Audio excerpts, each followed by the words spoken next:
You're listening to the Southampton Delivery Podcast, a podcast dedicated to the Southampton Football Club and all of the SFC fans. You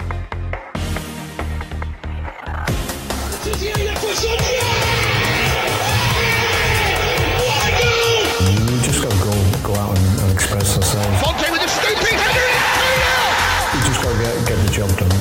I'm here to get the job done. Подача, Остин! Все-таки забил! It's infield to Mane, 25 yards out. Lovely ball for Pella. Onside, 1-0! Buffon shot! Oh my word!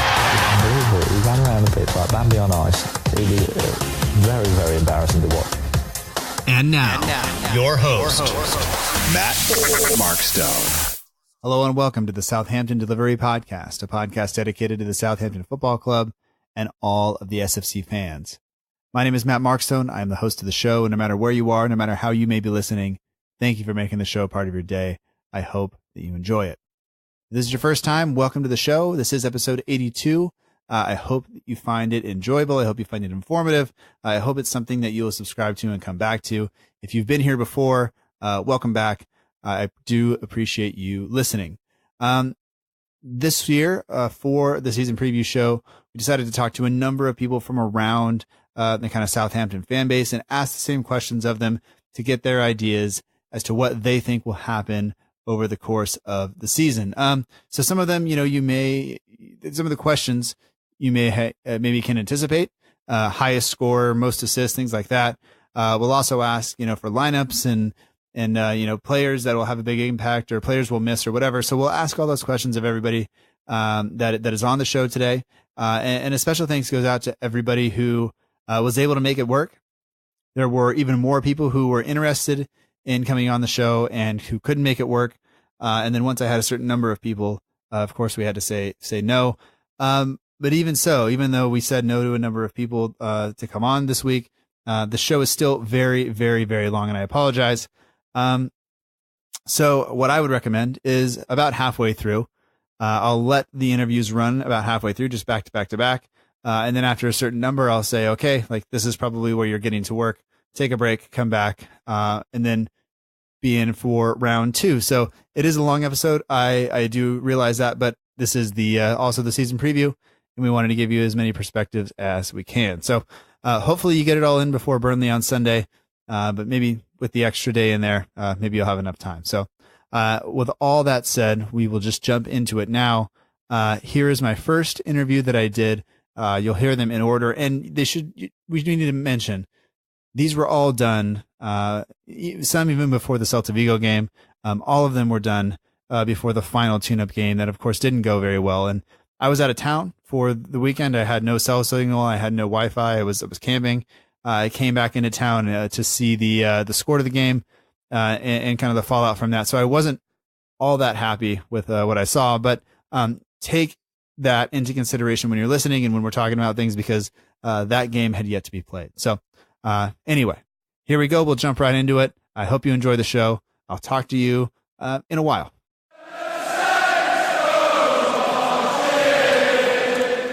We'd like to welcome back to the Southampton Delivery Podcast, Lucy Hynett. She's here to take part in our kind of season preview. So she's on Twitter at Lucy Hynett. I'm sure most of the listeners will have heard of her and know of her and follow her on Twitter. But Lucy, welcome back, and thanks for joining me. Thank you for having me on. Looking forward to it. Yeah. So you are the first recording that we're doing for this particular episode. And basically what we're doing is we're just going to go around and kind of ask some questions about the team and kind of just, look forward to the beginning of the year. Let's just kind of run through these and we'll see kind of how it goes. First off, attack, midfield, defense, goalkeeping. Where do you see us? We'll start with the positives. Where do you see us being the strongest in terms of the squad? I think central midfield. I think every time we're linked to a central midfielder, everyone says, why? We don't need another one. Why are we linked to this guy? I mean, I saw earlier today, it was Danny Drinkwater. Would he come on loan from Chelsea? And people were saying, we don't need any more central midfielders. And I feel like at the moment, if Lamina stays, which, could change, that's looking like a good area. We have quite a lot of options in terms of whether they're more attacking such as Armstrong or more defensive like Romeu. So I think central midfield and probably the fullbacks. I think Bertrand's probably our best player, and Cedric is probably quite well suited to this wing-back system that we have at the moment. So I think central midfield and fullback, I'm saying. Okay. Or wing-back if they are. Yeah. And what about a place to improve? What would you say is the weakest area that we have? I think the big thing that people are calling out for at the moment quite fairly is some kind of forward improvement, whether that be some kind of winger, preferably a left-footed one, or a distinctly different option as a striker. So, like a big centre-forward target man or a kind of quicker player. I think that seems to be where people see our weak points. And I think having lost Tadic and Boufal, we're pinning quite a lot on Elyounoussi to hit the ground running. Mm-hmm. And I think we've seen several players, particularly from outside the very top leagues. I mean, I know he has Champions League experience, but in terms of that week-to-week sort of fatigue and things, we've seen players struggle to adapt. So I think there's quite a lot of risk associated. So I'd like to see us spread that risk somehow. I know we've been linked to a few wingers recently. Doesn't look like we'll get Danny Ings, which I'm kind of relieved about, because £20 million sounds like a lot for a player who has missed nearly 500 days at Liverpool. Yeah. So yeah. I'm not stoked on that even that rumor, especially with a $20 million or £20 million price tag. That's a lot. Yeah, I'm not relieved. I mean, at this point, how do you feel about the business that the team has done in the transfer market over the summer? I'm generally quite encouraged. They seem to be broadly players that we've had a long-term interest in, so we've scouted thoroughly. I think even Elyounoussi said that he'd been tracked by St since he was like 18 or something, which I thought was incredibly impressive. So it looks like we're going back to that method of scouting and analysis rather than the kind of weird Carrillo type picks where the manager gets to say what's going on. And I think given how many concerns there were about Mark Hughes and his recruitment record, particularly the later days at Stoke, I think that was a measure that needs to be taken, and I think the club have worked really well. I think maybe I really like Angus Gunn, and I've heard really good things about him, and I've really enjoyed the interview you had. I think maybe if you haven't got rid of Forster, spending that money when we really could do with forward may look a I guess that's slightly different. Vestergaard was a big, needed to happen, was really important, and that's got sorted out. I think maybe a few fans wanted another centre-back, but then you're getting into problems of moving out, and that's been the main problem. I think you've got Deadwood and players that aren't really contributing. How the hell do you get rid of them? And I suppose the one weak point of the market has been how we haven't been able to sell anyone, and it's been loans. I mean, is it over £40 million of player on loan? And that sounds pretty bad when you think if you could sell them, how much that could improve the team. Right. But there's nothing you can do about it if teams don't want them. So, but no, broadly, I'm quite encouraged. The only thing that, as I say, would be more forward recruitment, possibly. Yeah. But it looks like we're now in a position where you need to sell before that happens. So who knows? That seems to be what Hughes has indicated as well. And just seems like we maybe lost our heads in the transfer market a bit the last maybe season and a half, and now we're hopefully starting to sort it out. So we will see. Hopefully now a couple of easier questions in terms of what's going on. We'll just run through, and we just need a name here for you. If you want to elaborate a little bit, feel free, but don't feel pressured. Who do you think will be our highest scorer this season? I want to say Gabbiadini, but I'm going to have to say Austin. Okay. Who will have the most assists on the team? I'm going to tip him for glory and say Elyounoussi. All right. I like that. Player with the most total cards, yellow and red. Oh, it's got to be Oriol Romeu. Yeah, probably. Of course, that means he's gonna play, which I would like, and it's. No, not necessarily. I mean, the rate he picks them up, he could just come on for 20 minutes to sub and still get it. There you go. I feel like he's a player though that plays better when he's had a booking. Like he has to be on the edge. Yeah, I feel like there's a couple of seasons ago, Wanyama just could not go, it seemed like 30 minutes without picking up a card, and just steaming it. Yeah, and then he got like 4 reds as well, didn't he? Yeah. There was, I remember specifically somebody put out an awful cartoon of him getting red cards and Koeman yelling at him, and it was I don't know, it was borderline what I thought to be racist maybe, but it I don't know, people liked it on Facebook or whatever the hell it was, so whatever. Player who will play the most minutes for the club this year. You see, I was going to say McCarthy to this one, but I reckon Angus Gunn will get cup minutes. So on that basis, and given his immaculate injury record, I'm going to say Yannick Vestergaard. Oh, okay. Yeah, that might be good. And as I'm writing these questions, I'm thinking like, I think there are layers here. You can answer them just off the top of your head, but if you really kind of dig into it, it could be, who plays what formation may dictate some of that. Yeah. What player do you think misses the most games through injury? Yeah, I'm going to have to go with the blatantly obvious here and say Charlie Austin, because I don't think he's gone a significant period at Saints without a major injury, and he's getting older now. Yeah. So I just don't see that changing. Okay. All right.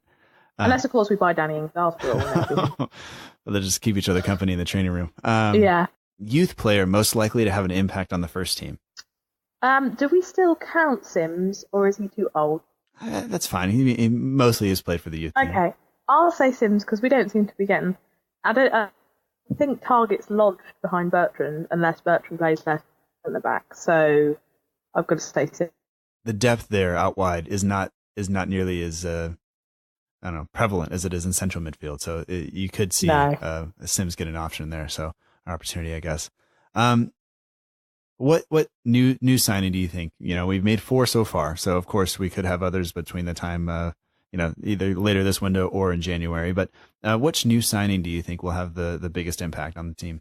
I'm going to say Vestergaard, based on the fact that a huge part of our problem last season, even when Hughes got scoring goals, was the lack of kind of presence at the back and a lack of leadership. So on the basis that he's massive and really good at shouting at people, so I hear, I'm going to say him.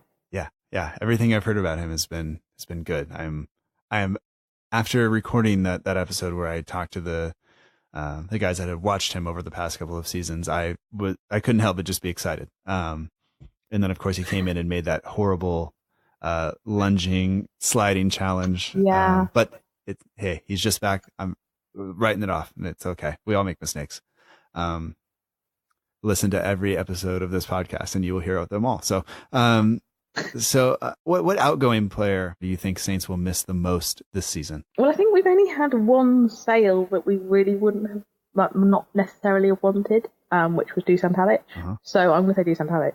I know people are very critical about him because he's been really inconsistent in the last few years. Yeah. But I think we saw under Mark Hughes that actually there was decent room for him to make a big contribution, and I thought it was a bit of a shame that he moved on. I can totally understand why he did. Yeah. But I think that'll be the big miss. You even with the loan players, maybe you still go Dusan Tadic?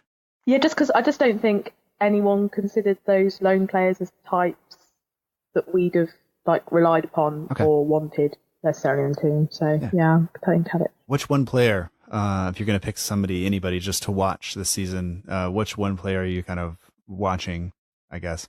I'm quite excited about Elyounoussi. I think he's going to be the kind of sparky flair type that we possibly have missed at times, and kind of will get people off their seats. That's what I'm hoping for.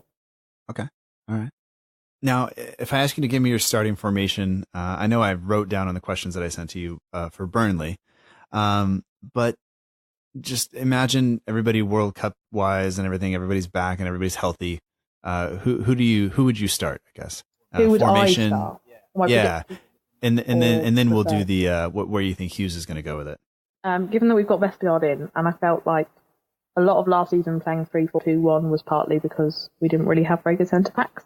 Given that Vestergaard's come in, I'd go back to a back 4 and play a 4-3-3.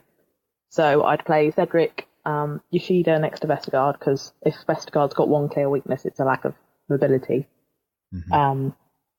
And also I thought Yoshida had an amazing World Cup, so it'd be good to reward that, I think. And then obviously Bertrand at left back.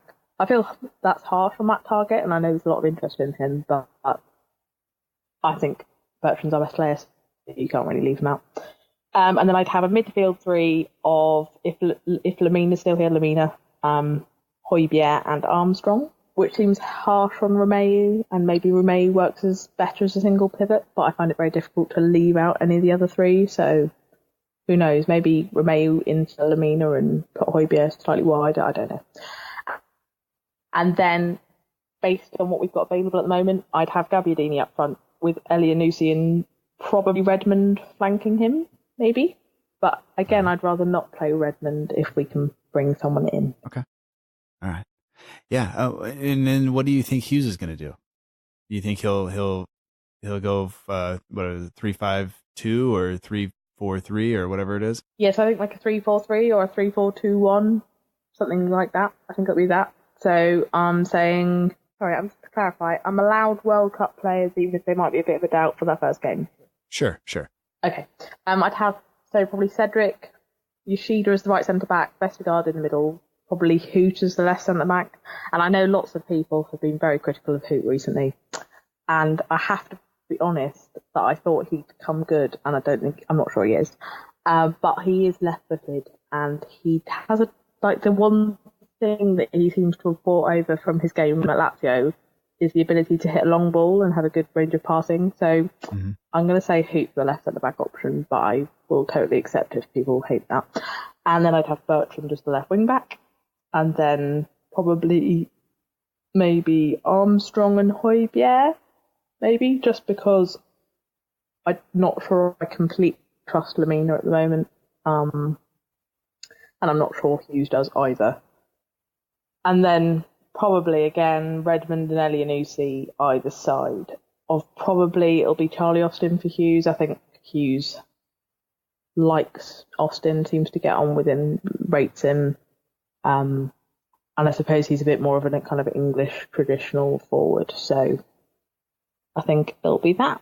All right. Well, I mean, just when you go through the names like that, it sounds more attacking even, than we had last year. Like, especially the lineup that you named in your 4-3-3, like that just sounds like there's a lot of pace. There's a lot of willingness to get forward from midfield. And, yeah, it sounds good. I just hope that we can, control, the game against Derby County. We didn't, and I remember last year, against West Ham and things like that, when we were playing 4-4-2, we seem to struggle to control games in the midfield a little bit. So I just hope that whatever tweaks are there, whether it's personnel or tactical, that we can establish that. So yeah.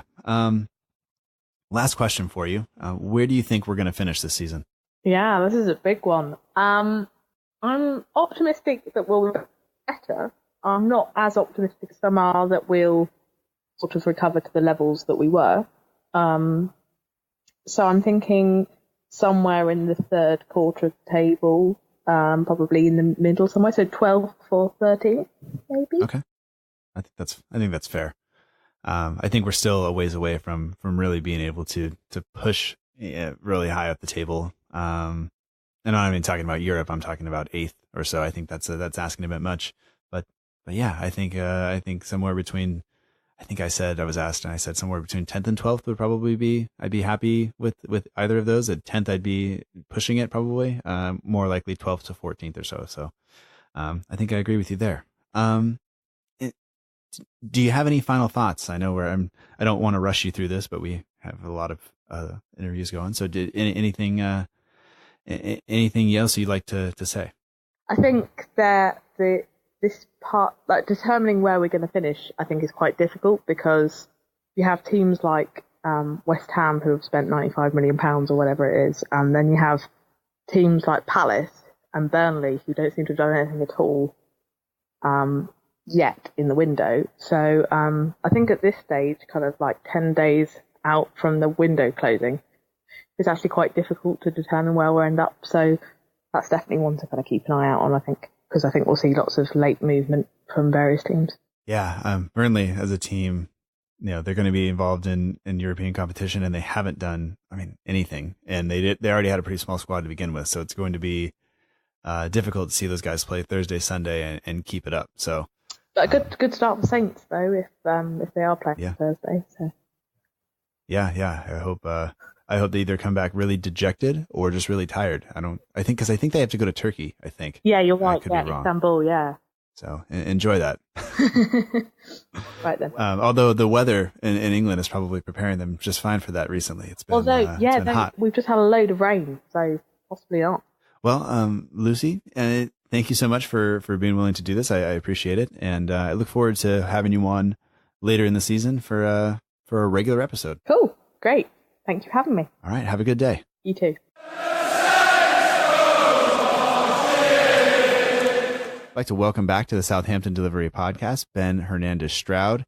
He is on Twitter at the Archers Road End. He runs the Archers Road End blog, and we're here just to preview the season. Ben, welcome back. How are you? I'm good, Matt. How are you? I'm doing great. Sun's not up yet. Second interview so far today, and I'm having a good day. Good stuff. So before we jump into the questions, and they're going to be the same questions that I asked Lucy, who was on before you, assuming that I put this in the episode in order, which I think I will. Just easier that way.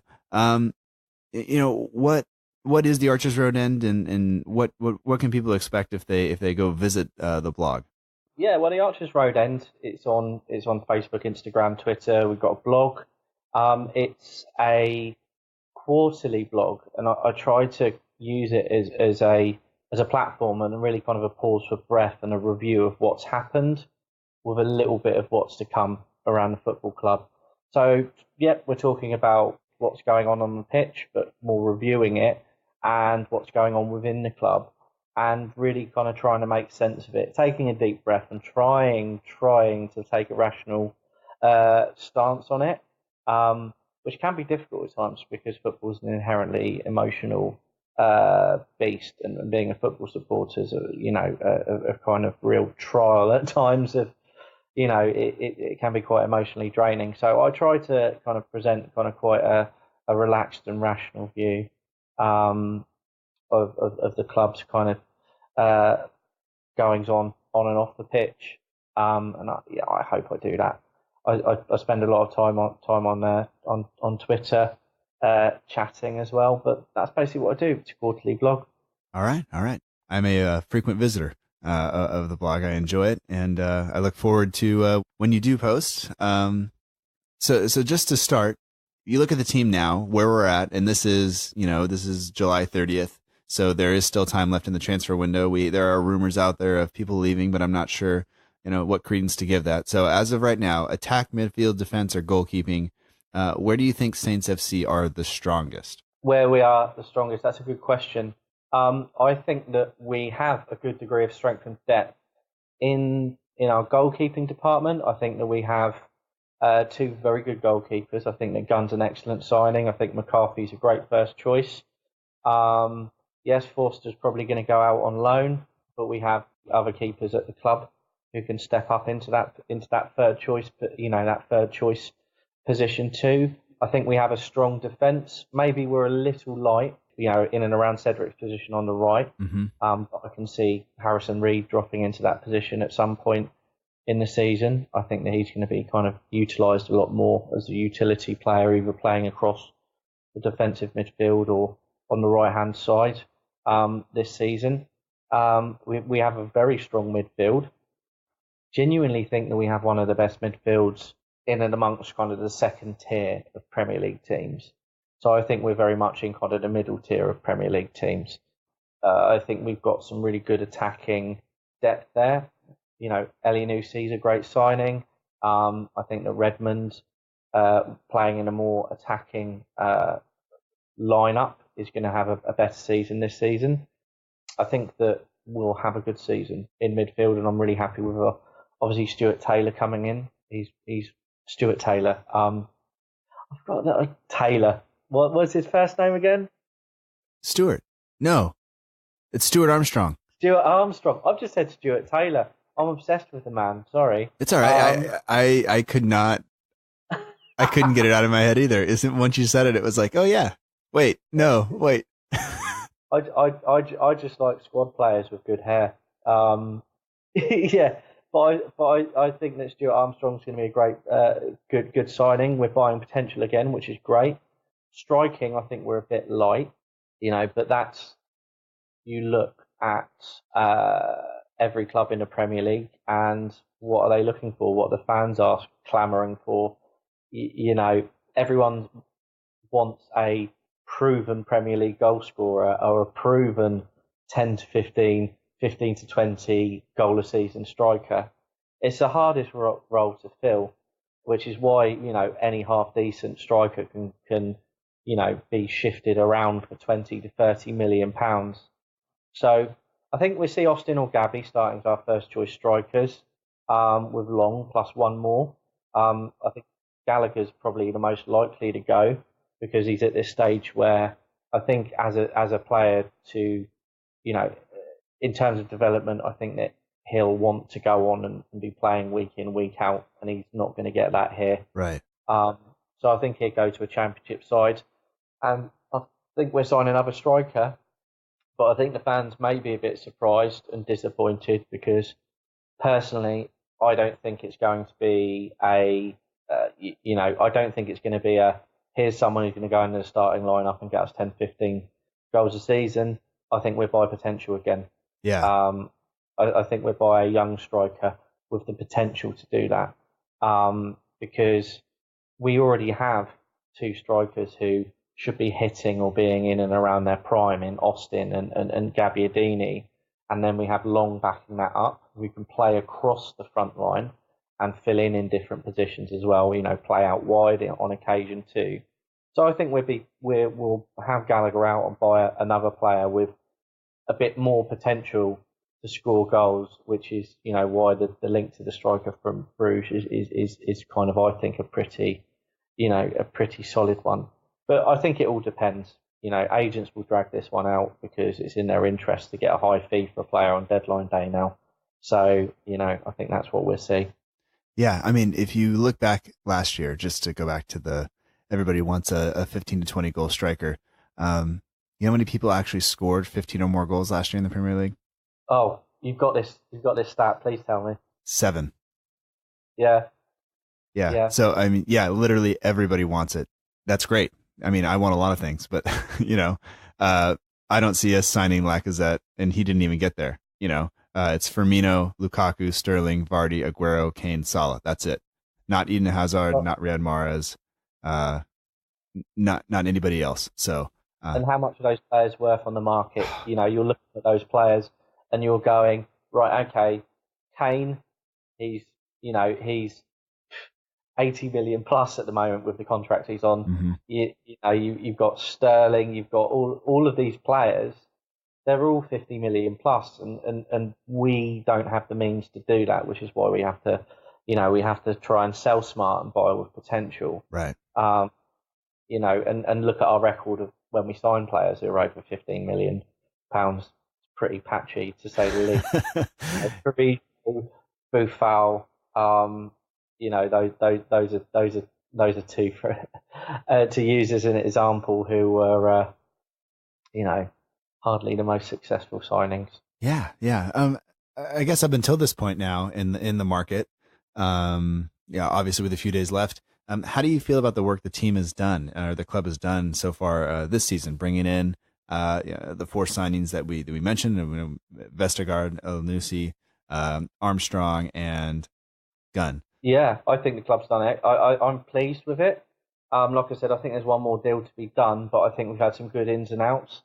I think the biggest challenge has been to try and move on some of the high-earning underperformers, if I'm honest. We still need to get Forster off the wage bill. We've got Buffal out. We've got Clazy in, who should never have been signed. I think that's physically he was never up to it, and that was a Koeman signing.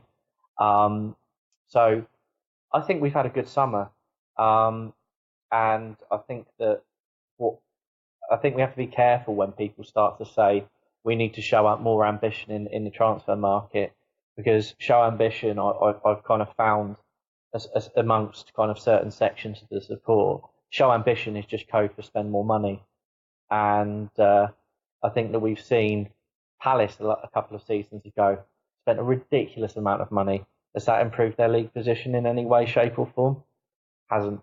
They're in, and now they're having to cut their cloth accordingly. So, yeah, I think the business that we've done is good, and I think one more player in and a couple more out, and I think that we'll be all set. But I'm really pleased with the signings that we have made. All right. I think they're all good signings. All right.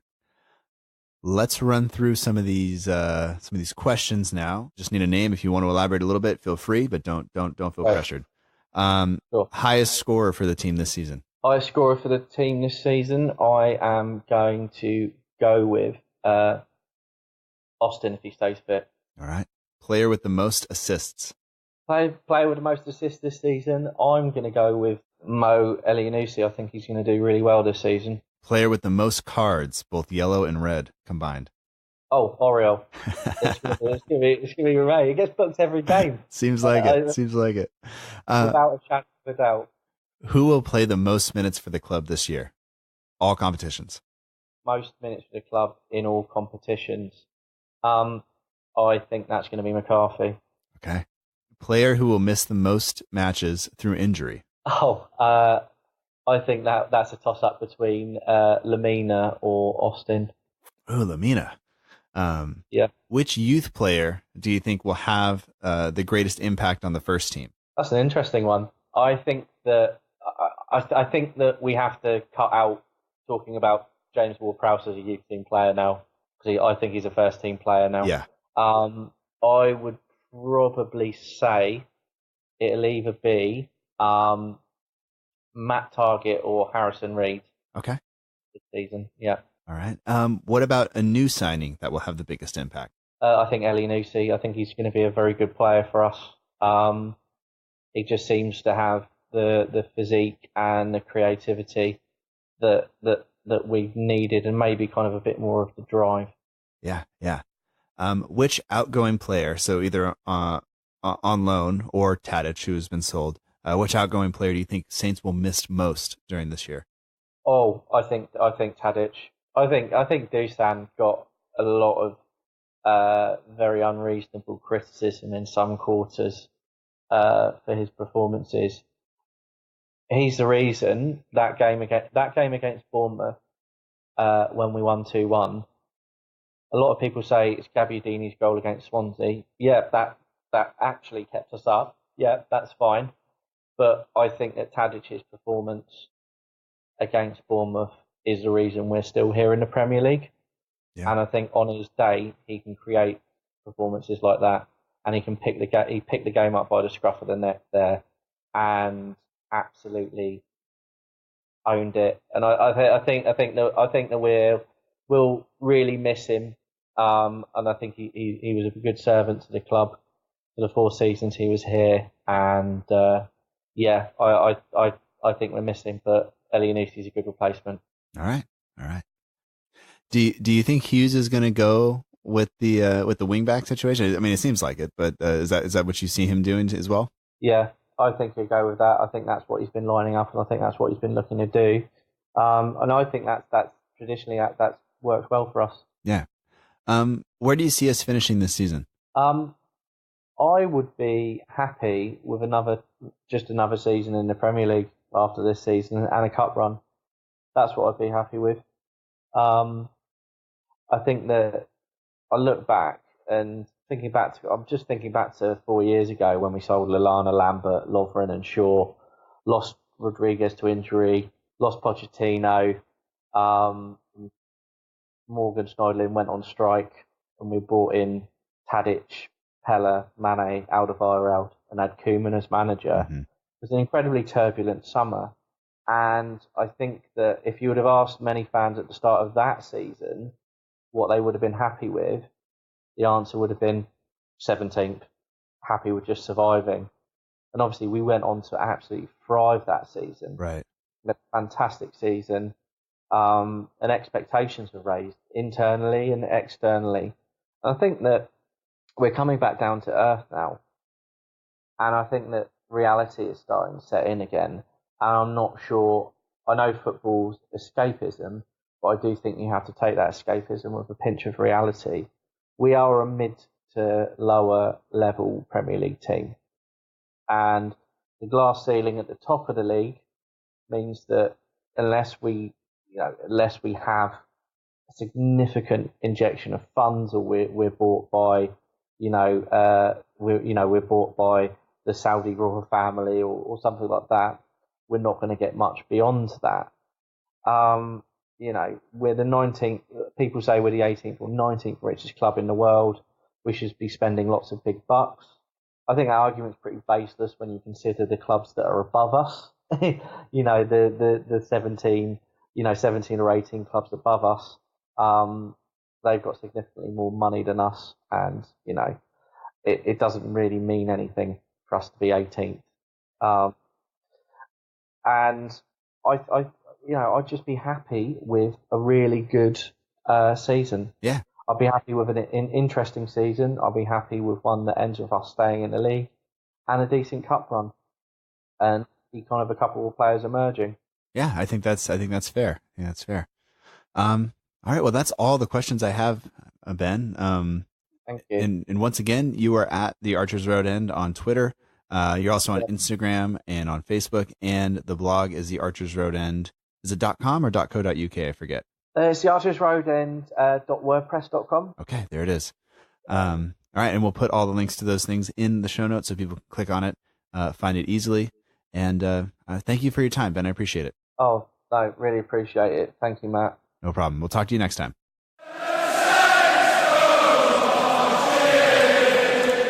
We'd like to welcome back to the Southampton Delivery Podcast, Chris Hughes. He's on Twitter at Chris Hughes 1996. He is the site expert for fan-sided Saints Marching, which is at Saints Marching _ on Twitter. Chris, welcome back to the show, and thanks for joining us. Thank you for having me on again, mate. No problem. So this episode, we're just looking ahead to the season that is coming. We are recording July 30th, so there is still some time in the window. So between now and the time that this comes out, of course, things might change, but we'll hope that our predictions are still there. So what we're going to do is we're just kind of run through these questions a little bit. But before we do that, why don't you tell us just a little bit about Saints Marching and what people can expect when they show up to the site or see you on Twitter or all of that stuff? Well, yeah, we're a part of the fan-sided network, as you mentioned. So there's about a good probably 300 individual blogs, and obviously our one covers Southampton. And we kind of try our best to provide our audience with daily content. We look at obviously breaking news, rumours, things like that. But I think the strongest content that we push out is analysis-based. Last time that me and you spoke, I was the only editor, but since then, one of the writers, Mark, has stepped up to be my co-expert. So we're actually pushing out more and more content than we were before. Sometimes we might only get one piece out a day, 2 pieces the next, but we're averaging more around 75 articles a month now rather than about 50. So, we're trying to get as much covered as possible, because sometimes I would kind of miss, a piece of news here or there, whereas I think we're becoming better at challenging some of the best Southampton fan sites at actually reporting on news as well as providing our own scope on things. All right. People can follow that. The link is in the show notes. Check it out. And are you guys still accepting writers? I know sometimes you're looking for them and sometimes you're full, but where are you guys at on that right now? No, we definitely are at the moment. We had quite a few.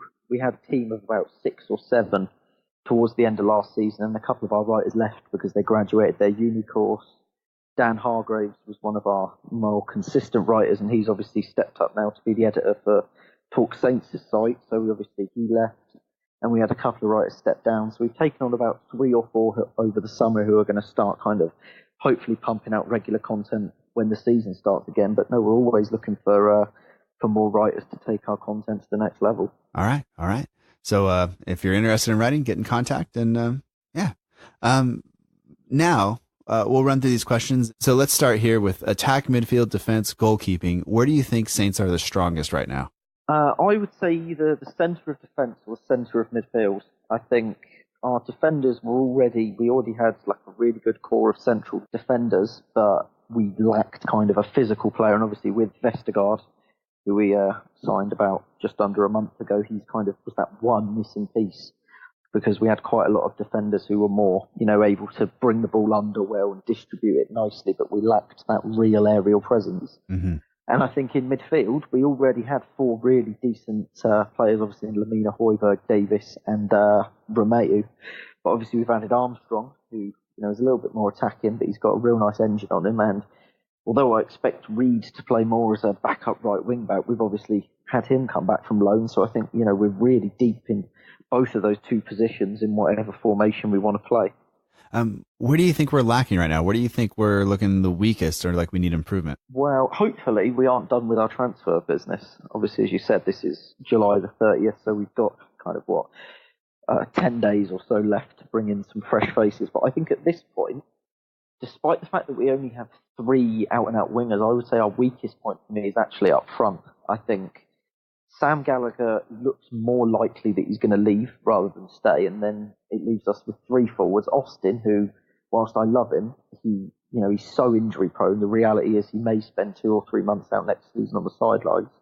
Gabbiadini, who again I like, but he's better in a 2-man strike force than he is leading the line on his own. And then obviously Shane Long, who whilst he works really hard, again he's not a prolific striker. So I think if I were the Southampton board in this situation, I think I'd be prioritising signing a striker, between now and the end of the window. But as I said, we do only have 3 wingers, so it'd be nice to see us sign another one. But at the end of the day, we have seen Mark Hughes play 3-5-2 so far in pre-season, and we can easily play that if we don't have enough natural wingers. Whereas if we don't have, a prolific striker, then we're really going to struggle again.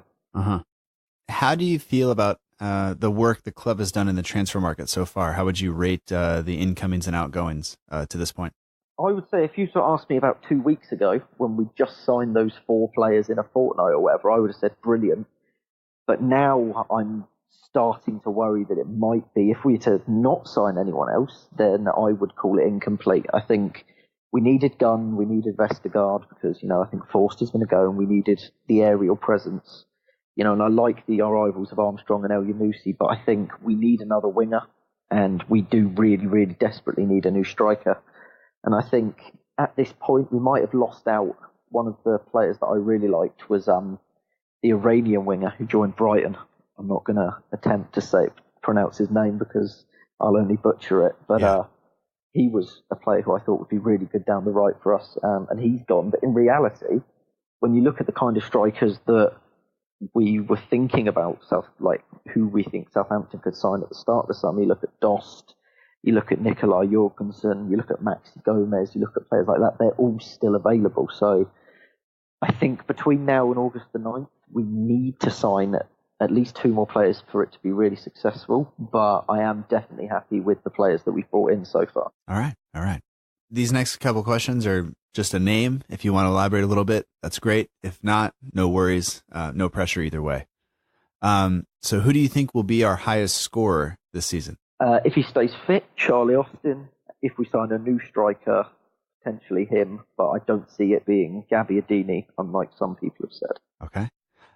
Player with the most assists on the team? I think it will be El Yunusi. I think he'll replace Tadic in terms of the player that we've run a lot of our offense through. So I think he'll have the ball at his feet a lot and hopefully should provide some assists off that. Player with the most cards, yellow and red combined? Obvious answer would be Romeu, but I can see Højbjerg and Lamina playing more, so either them or someone like Vestergaard at the back. Okay. Yeah, that was one of the things I was thinking of as we were going through the questions is, who gets into the team, what formation is it? I think it all plays a part. So who do you think will play the most minutes for the club this year in all competitions? I'm going to say Vestergaard again. I think we lacked his style of defender so much, and I can't see another player being so natural as a middle centre-back in a back three besides him, so I can see him playing the majority for us. Player who will miss the most through injury? That's got to be Charlie Austin. Yeah. As I was writing that question, and every time I ask it, I'm like, I should not be asking that question, but I think it's horrible, but it is obvious. Yeah. Youth player most likely to have an impact on the first team? I'd like to say Josh Sims. I think there's no better season for him to make an impact. I think El Yunusi is our natural first choice left winger. But besides him, I think Sims is probably the best because I'd like to see Redmond play more on the right side. So, yeah, hopefully Josh Sims will have a bigger impact this season than he has before. Yeah, and you did point out the lack of depth out wide, so that the opening is there. Which new signing do you think will have the biggest impact? You kind of alluded to Elyounoussi being maybe the new Tadic in that role. So do you think it's going to be him, or do you think maybe Armstrong has a chance to be that guy? I think Armstrong will surprise us the most, I think, out of the new signings, because obviously he's the least kind of, he came for the smallest fee, and he's not as, he's not a creative, skillful Norwegian like Elyounoussi is. He's a Scottish midfielder, so we don't think he's going to bring a lot to the team, but I think he will. But I still think that Elyounoussi will provide us with hopefully like a good 7-8 goals and assists as in individually. So I'd like to say him, but I'm confident that Vestergaard will, really be a rock in our defence. So either of the two of them. Okay. Which player are you most looking forward to watching this season? I think there's quite a few options. I think if Redmond plays on the right and he's kind of drifted out that way in pre-season, then he could hopefully have a really good campaign. But for me, I think Jan Bednarek is the player to watch. I think for me at this point in time, he's my choice to play on the right side of a defensive three. And I think if he can get 25, 30 games under his belt this season, he could flourish into a really accomplished centre-back. All right. Now, we've sent several players out on loan, got a lot of money out on loan. Tadic has been sold. And, of all of the players that are outgoing, which do you think Saints will miss the most? It's tough. I think if we don't sign a striker, then I think it may be Carrillo that we miss, because even though he didn't enjoy a good 6 months, we would still, he still provided a physical presence. I remember his assist against Burnley, where he nodded it down for Gabbiadini and all that. But at the same time, Buffal, despite his attitude, he did add a spark when he really had his mindset to it. And, granted, him and Hughes fell out, but, there are just times when you think about that goal against West Brom, and I'm sure there were other occasions, but that was obviously the standout one where he just, he was able to literally turn the game on its head. So I think, we may miss him at times this season. Again, if we don't sign another winger, then I think we could miss him at times. Okay. All right. And getting towards the end here, give me your preferred formation, and then who do you think starts, assuming everybody's fit? And then after that, tell me what you think Hughes will do, or how maybe you think he'll differ from that. I think I would like to see us, as we have in pre-season, rotate between a 3-4-3 or like a 3-4-2-1 and then a 3-5-2. I think the 3-5-2 is more defensive because we'd have Armstrong playing behind the two forwards, whereas a 3-4-2-1 would maybe be when we're trying to go for a win a bit more. I think my starting lineup depends on whether Cedric is fully fit. I mean, we have, 2 more pre-season friendlies between now and the start of new season, so hopefully he'll be fit. So assuming Cedric plays, I'd like to see McCarthy in goal. I would go with Bertrand, Vestergaard and Bednarek as my back three, with Targett and Cedric as the wide players, Højbjerg and Lamina in the middle, and then Elyounoussi. And assuming we don't sign anyone, God forbid, Redmond and Austin as the other two. But if we sign a new winger and a new striker, then I'd like to see potentially those two get the nod, dependent on their fitness. Okay. All right. Do you think Hughes will do something like that, or do you think he'll change it up a bit? Well, so far in pre-season, we've played that way, and the way that we've signed Vestergaard without looking like we're going to sell another centre-back suggests that we will need, obviously, a centre-back heavy formation, like a 3 or 5 at the back. So, right. I think we still have the possibility of switching to like a 4-3-2-1 or a 4-2-3-1 kind of formation, because if Cedric isn't available, Bednarek and Stevens can fill in as the right back. And then we could have something like Armstrong in the middle, Redmond out wide with Elyounoussi on the other, and then whoever it be up front. But I think based on the players that we've signed, you look at Armstrong's work rate, you look at the fact that Elyounoussi will like to play in the hole, you look at Vestergaard, who's like a middle of a 3 centre-back. I think everything points towards the fact that a 3-4-3 or a 3-5-2 formation will be how that Southampton will set up this year. All right. Based on that, where do you think we will finish this season? I think if we don't sign anyone else, I struggle to see us finishing above 14th or so, because I think, as I said right at the very start, in terms of our weakness up front, I think if we are without Austin, we're trying to rotate between Gabbiadini and Long, and we're going to struggle to score, and I think that's when we'll slip down the table. If, however, between now and August 9th, we do bring in another striker, another winger, both or either, I can see us hopefully finishing around 11th or 12th. The issue is irregardless of how good our business has been so far, a lot of the teams who would push for the top half with us have also done really well. You look at the fact that West Ham I'm pretty sure West Ham have spent the second most of any team so far behind Liverpool, with spent about 80 million or something ridiculous. You know, Everton have obviously bought in Richarlison for nearly 50 million when you consider all the add-ons. Wolves themselves actually look really good.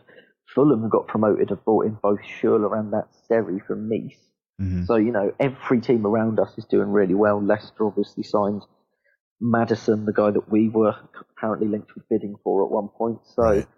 I think it's going to be tight up there. I don't think there's an obvious team that's going to finish 7th, 8th, 9th, whatever. And hopefully we'll be up there. But I said last season, I said we'd finish 9th and we got 17th or whatever. So I'm going to be a little less optimistic and say either 11th or 12th at this point.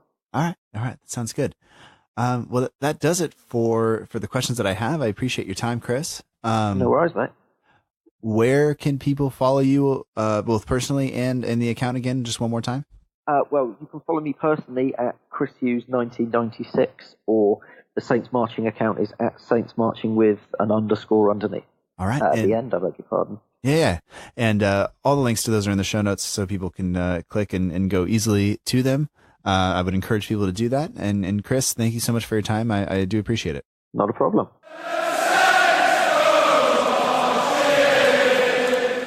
We'd like to welcome back to the Southampton Delivery Podcast, Richard Brereton. He's on Twitter at Richard Brer. Richard, you've been here before. I met up with you when I was in London. Thank you for the coffee, and welcome back to the show, and thanks for joining me. No, thank you very much for having me back on. My pleasure. It's always good to talk.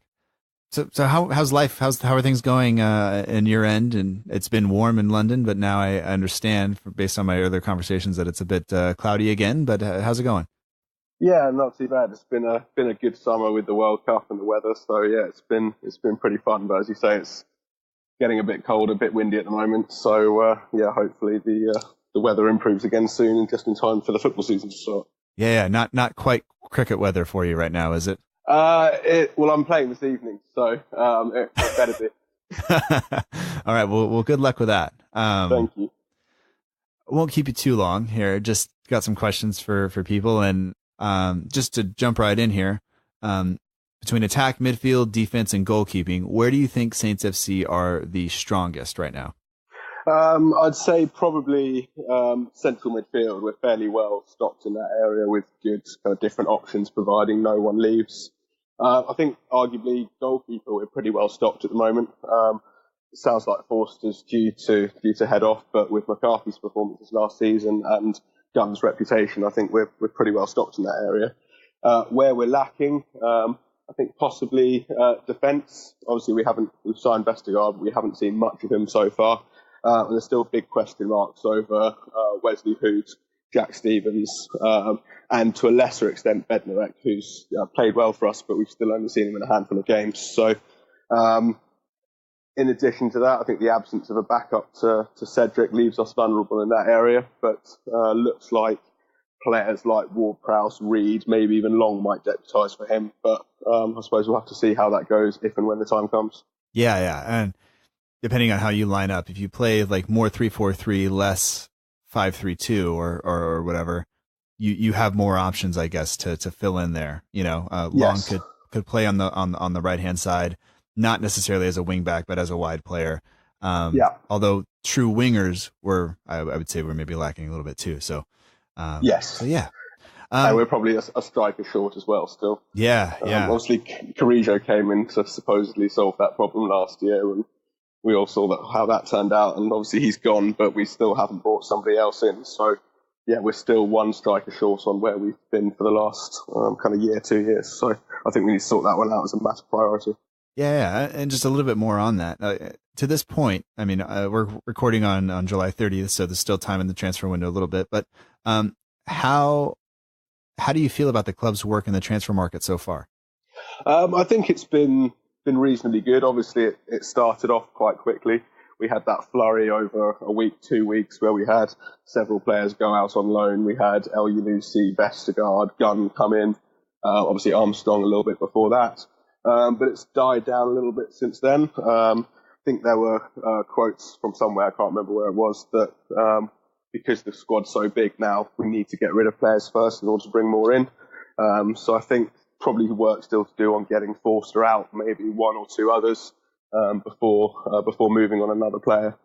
Also, I think the fact that it's still the striker we're looking for, that's one of the most sought after positions for kind of any club. So they're the kind of deals that are going to go towards the wire in the transfer window as agents try and play clubs off against each other and try and get the best deal for their clients. Similarly, the selling clubs will do the same. So I think any move for an attacking player will be right towards the end of the window. All right. So now just a couple of questions that, just a name. If you want to elaborate a little bit, feel free, but don't feel pressured to do so either way. Who do you think is going to be our highest scorer this season? If he stays fit, Charlie Austin. I think we've seen what he can do in the past when he does play. So it all hinges on that. But otherwise, it's going to have to be Gabbiadini. That's all we've really got at the moment. Yeah. Okay. Which player do you think will wind up with the most assists at the end of the year? Looking from the limited amount we've seen of him pre-season, it looks like Stuart Armstrong's got a good eye for a pass. So I'd say probably him if he can adapt and settle in well. Which player will have the most cards, both yellow and red combined, at the end of the season? Romeu, without a doubt. I think it's always him. Which player do you think will play the most minutes for the club this season? This one was slightly harder. I think probably one of Yoshida or Romeu.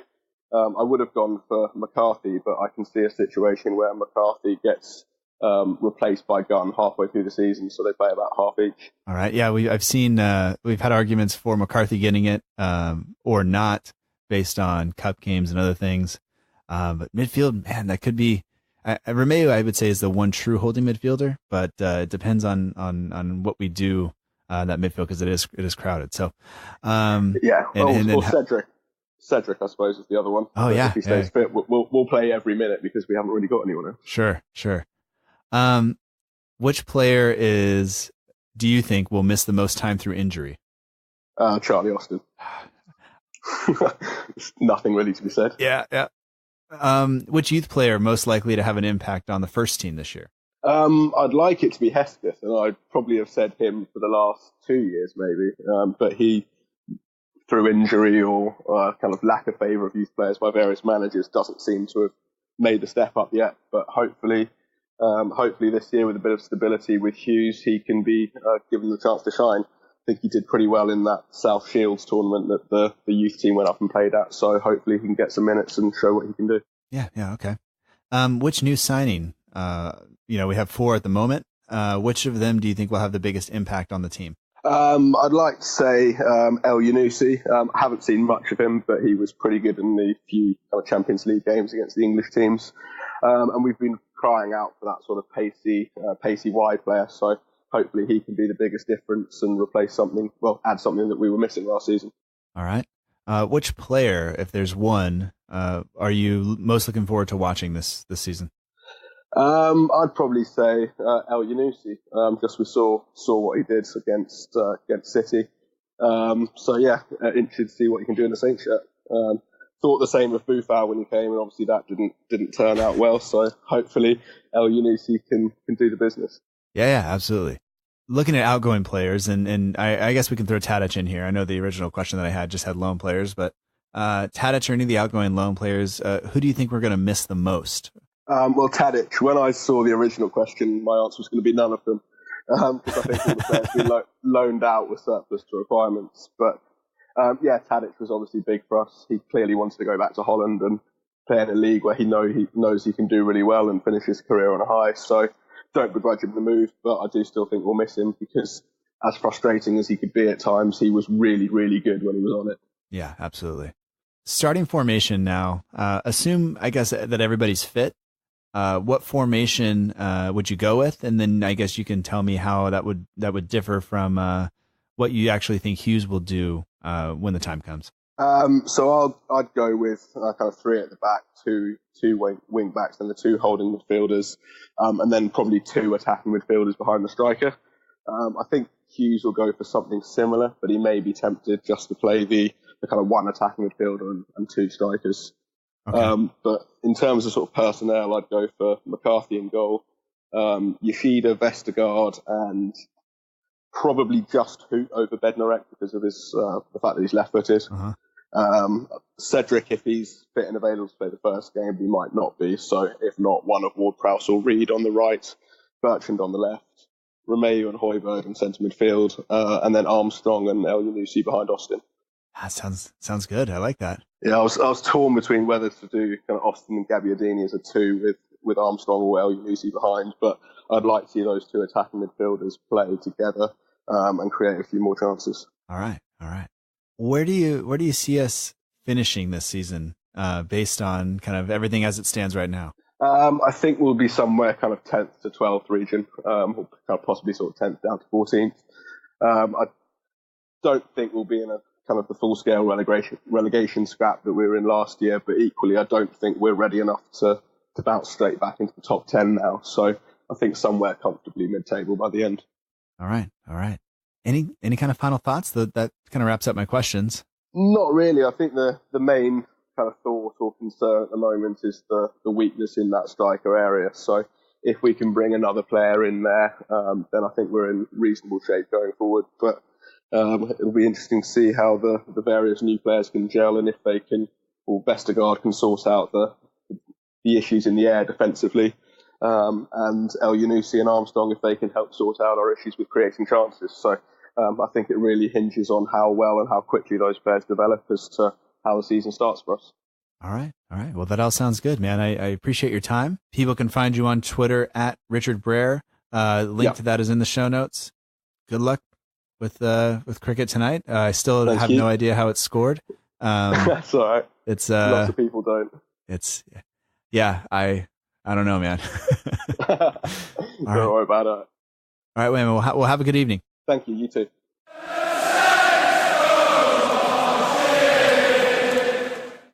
All right, just a quick second before we get back to the second part of the show. I just wanted to take a second to introduce to you two new Saints podcasts that are here for the 2018-2019 season. And first up is the In That Number podcast. Ray, a Saints fan in Southampton, and Kevin, a Saints fan from Moscow, have teamed up to launch a brand new podcast. It's the In That Number podcast. It's at Number Podcast on Twitter. It's a short weekly podcast full of Saints banter. So be sure to check it out. The links to both their Twitter account and their first episode are in the show notes. Go ahead, make sure you are not missing out. Give it a shot. See if you like it. The other new podcast that's out there is the 60 Saints podcast. That is a fan call-in show. So they take your calls. Imagine the ugly inside, but without having to put your face on YouTube. So maybe you can't get down to the games, or you've always walked by Freddie and you just haven't really been able to muster up the courage to do it. You can do this from the comfort of your home on your telephone.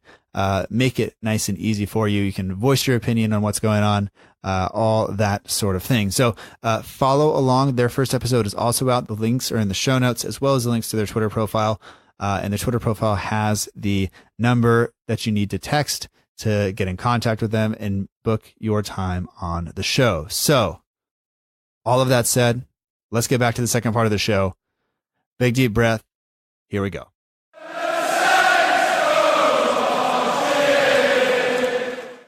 We'd like to welcome back to the Southampton Delivery Podcast, Luke Osman. He's on Twitter at Luke Osman RS. You've probably heard his voice, seen his writing, and seen him on Twitter. But Luke, welcome back to the show, and thanks for joining me to give me kind of your season preview. Thank you very much for having me. All right, and you did just celebrate a birthday, so happy belated birthday. And by the time this episode comes out, it will be slightly more belated, but still recent. So congratulations on the big one in terms of being a UK citizen. If you were in the United States, you'd still have 3 more years before you could enjoy all of the finer things of life, but it's okay. Thank you very much. Thank you. All right, so like with that out there, give us. Can you just kind of fill us in a little bit about your writing and about Read Southampton just a little bit in case people are maybe not as aware of it as maybe we would expect them to be at this point? Yeah, so I work as a football content executive for Fresh Press Media, and in doing so, I write a lot for Read Southampton. I'm an editor of the site, so that covers that collates all of the news regarding Southampton, and when the season sort of gets going, it's a lot of matchday content, like predicted lineups and match rating pieces and that. Last season, I was the fan blogger for Southampton for Yahoo Sport UK, so a lot of my writing's based around Southampton, and I enjoy it a lot. All right. And are you going to be able to continue that this year in terms of Yahoo, or are you not sure? Yahoo have discontinued the fan blogging for the season ahead, but it was nice to get an opportunity. Yeah, absolutely. And it was always nice to be able to see that. And sometimes the Read Southampton stuff is kind of short, concise, and there's a kind of a format you guys follow. It was nice to kind of allow you to write a little bit more, and be able to read slightly more in depth, if that makes sense. Yeah, absolutely, and hopefully in the upcoming season, there's a little bit more to analyse in comparison to the last one, and with a bit of luck, I can kind of move that kind of feature writing over to Read Southampton on a bit more of a regular basis, hopefully. Absolutely, and you did quite a few player previews or analysis of the incoming transfers, which I enjoyed. So even some of the guests that I had on to talk about the players referenced your articles, so that bodes well. But based on that, kind of right now, the team in terms of attack, midfield, defense, goalkeeping, where do you think we are the strongest right now? I think in terms of being strongest, I'd argue that we're probably strongest in the goalkeeping areas. I think that with Alex McCarthy and Angus Gunn, we've got two high-level goalkeepers there who could probably both play for top 10 Premier League clubs. But I'd also say that our midfield's strong. I think that our pool of central midfield options is good, and it's got a lot of variety there. Yeah, absolutely. I think our central midfield is deep. Like we can sustain an injury or two and still have guys to put out there, and they are all different, and they are all in their own right good. Where do you think we're lacking the most right now? I think the lack of depth up top with regards to strikers and wingers is quite clear for all to see. I think that we're still in need of one more striker and one more winger. Because if you look at it, I think the friendly against Celta Vigo highlighted it. Although we didn't play with natural wingers in the match, Redmond was absent, and then we were left with only two wide players in Elyounoussi and Josh Sims, who's played under 20 Premier League games. So we're looking a little bit threadbare there. And I think that our defence still needs a little bit of work, but we have already just signed a centre-back, and we've got 5, so we're just going to have to hope to make do with those and hope that it doesn't cost us too much throughout the season. Yeah, absolutely. Kind of all that said, looking at the club's transfer record so far this kind of summer, how are you feeling about the business that the club has done in terms of who they brought in and who's been left out on loan and sent away permanently? I think generally the business so far this summer has been good. It's been pleasing. I think that we've strengthened some of the areas that we needed to. I think that we've got a good backup goalkeeper in Angus Gunn and also a player for the future there. I think Yannick Vestergaard is a huge upgrade on the centre-backs we've currently got. At first, I wasn't particularly excited by Stuart Armstrong, and I wasn't sure what he'd bring, but, from early viewing, he's looked like a really good signing, and at $7 million, there's no real risk to that. And Mohamed Elyounoussi, we'll need time to settle in, but he looks good. So I think the actual signings we've made have been positive, but I do still feel we need 2 more players, 1 at the very, very minimum. Still work to do if we're going to make it, if we're going to make an actual run of it, but just kind of looking at the squad now versus the start of last season, do you think we have a better squad than we did last season? I think we've got a better squad, but whether I'd say we've got a better starting lineup, I'm not entirely sure, because I think that although, for example, Vestergaard improves the team, I think that Elyounoussi is a downgrade on Tadic. I think that Elyounoussi is a good player, and I think he will be a success here, but when you look at it, I'd say that having finished last season with Tadic and Boufal amongst our other attacking options, I'd have still said we needed another winger. Right. But we've offloaded both of them, and we've only brought in 1 player. So I'd argue that perhaps our starting lineup isn't. I wouldn't say it's weaker, but I'd probably say we haven't improved it as we perhaps should have done. And I think that can be easily solved through the signing of a right winger, or maybe like a top level striker. All right. So for the next couple of questions, kind of just looking for a name. If you want to add some context to it, you can totally do that. If not, no worries. So this coming season now, who do you think will be our highest scorer? I think if he's given a good run of games and he's given the opportunity to impress, Manolo Gabbiadini will score goals. But I think that, as has been the case in the last 2 seasons, I'm expecting Charlie Austin to get maybe 7 or 8 goals, and that will probably be enough for him to finish as our top scorer. All right. Which player will wind up with the most assists? I think Mark Hughes is looking to play with wing-backs this season, and I think because of that, Ryan Bertrand might be able to influence proceedings in the attacking third a little bit more, so I think perhaps Ryan Bertrand will get it, but if not, Mohamed Elyounoussi, he got 17 assists in all competitions last season, so he's in with a shout. All right. And we should say that we're talking today, it is the 2nd of August, so this is just after the Celta Vigo game. Were you able to watch it? Because my stream cut out, and then Southampton had blocked their stream for people in the United States or outside the UK. So I was not a happy camper yesterday, having made plans to watch it. But were you there? Yeah. I went to the game, and it was quite an entertaining one. It feels like a long time since you can go to St Mary's and watch quite a fun game. Mm-hmm. It had a lot of goals, a lot of action. So the first half wasn't best pleasing, but on the whole, it was quite a positive workout for the lads. All right. So we've done goals and assists. What about cards? Who's going to wind up with the most yellow and red cards combined this season? I think that's an easy one. I think that's going to be Romeu again. I think I can't remember a game under Mark Hughes where he didn't get a yellow card towards the end of last season. So I'm expecting him to get in excess of 15. Oh man. All right. That's been the most consistent answer. It's, Charlie Austin's been up there for highest goal scorer, but Romeu's been everybody's most carded player. Nobody's nobody's going out on a limb on anybody else for that one. Who's going to play the most minutes? That's an interesting question, because I think that if we are to play with wing backs, it's likely to be Bertrand and Cedric. I can't really see them being displaced. But as an outside shout, I'd maybe say Yannick Vestergaard. I think that he's a lot better than, I haven't seen him at Borussia Mönchengladbach and previously at Werder Bremen. I'd say that he's significantly better than the centre-backs that we've currently got, and it wouldn't surprise me if he is the man who is at the heart of defence, in a 38-game season. I don't see him being displaced by any of our other centre-backs. Who do you think misses the most time through injury? I think, sadly, that's another easy one. I think that's going to be Charlie Austin. It's a shame, because when he plays, he does score goals, but I just think that he's just got that history now where in every season he's always out for a couple of months at least. So right. Probably Charlie Austin, sadly. Okay. Youth player who you think will have the biggest impact on the first team? If we keep him, I think it'll be Matt Targett. I think he's shown tremendous development since his time at Fulham.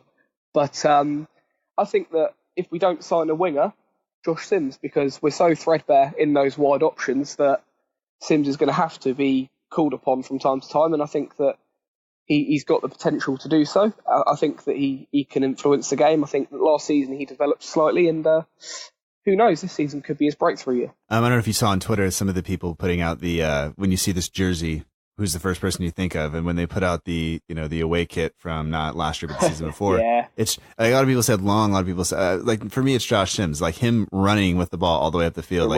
Who is this kid? Like what does he do?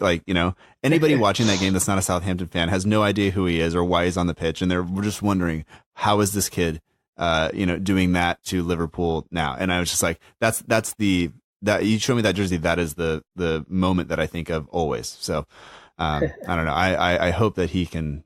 I hope he can make an impact, and I hope that's maybe part of the reason we haven't gone out and gotten another winger yet. Possibly, yeah. But anyway, which of the new signings that we have now at this point, we have 4, but which of them do you think will have the biggest impact on the season? That is a tricky one. I think I don't know really. I think maybe Mohamed Elyounoussi, because he has got that capacity to provide goals and assists from out wide, and that's something that we haven't really had since Sadio Mane.